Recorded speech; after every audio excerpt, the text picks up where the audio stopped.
Welcome back to This Week in Agribusiness. Springtime, of course, is a time of joy on a lot of farming operations as we prepare to get that seed in the ground, but it can also be a time of stress as we watch the weather and the market volatility.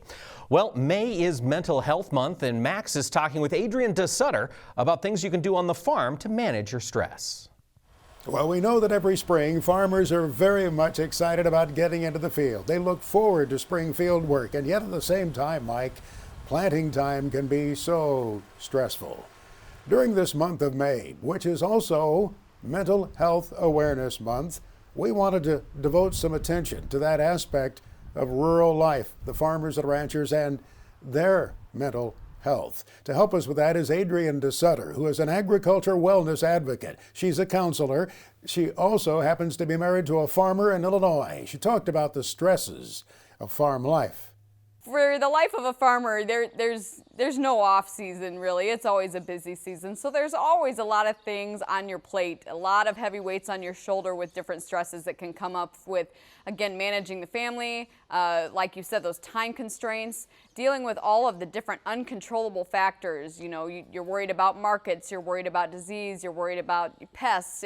You know, every farmer is a little bit different in the things that stress them out. But ultimately, I think the biggest advice I suppose I could give is for farmers to realize that stress is okay. I think you know, it's okay to have stress, it's okay to expect stress during your busy season, but that we have to make sure that we're staying in control. And when you start to pay attention to your stress and realize when you're, you know, getting irritable when you don't want to, or you know, you're not becoming the person you want to be, I think that when you feel that lack of control, that's when you know you probably need to take a step back and start managing your stress a little bit differently.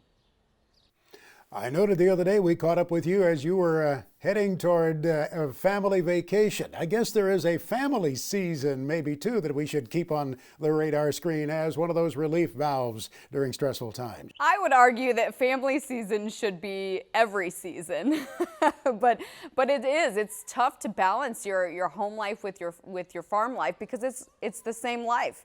You know, farming is a lifestyle. We're feeding and watering cattle right on our own, you know, at home. We're right now trying to make this video thing work, and I've got my kids in the background right now. So we're always trying to balance, you know, how we can keep things rolling, you know, with home and with farm. I noticed you tweeted something the other day about not skipping meals at busy times of the year. That's not helpful, is it? And in fact, I've seen some meals delivered to the fields where it becomes quite an event. It's quite a spread that's being taken out to the field. That breaks the day up a little bit, maybe helps relieve the stress some. Absolutely. And you know, it's hard to find the time, but it's there. We can make that time to be, again, with family or whatever those stress relievers are. Like you said, taking that 5 minutes, even just 5 minutes to hop on out of the tractor and you know, visit with your kids or your grandkids or your spouse or whoever it is that's bringing meals your way.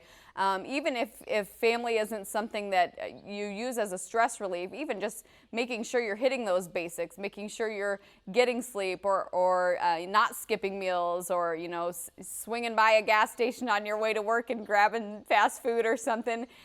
We know that when we don't meet those basic needs of eating and sleeping and resting, that really amplifies the way that our stress impacts our bodies. Now, I'm saying that, but I know in our home, I'm going to be realistic, and that's just not going to happen. We're not going to get 8 hours of sleep during planning. We're going to skip meals here and there. So, you know, I preach that, but I think the reality is, instead of focusing on getting it all, know yourself, know what your own limits are. If you know that if you can skip a breakfast, you're okay, then have at it, you know, or if you know you don't need as much sleep as someone else, that's fine. But just knowing your own stress and knowing what works for you, I think we have to take a really active role in figuring out not only what causes us stress, but how that stress is relieved. And if that's family and taking those quick breaks, or if that is just, you know, on your way home from work, naming 1 or 2 things you're grateful for. Whatever it is for you, you just have to make sure you know what that is. It is such an important topic in the rural community, and during this Mental Health Awareness Month, each weekend, we'll revisit the topic with the help of Adrian DeSutter. Mike?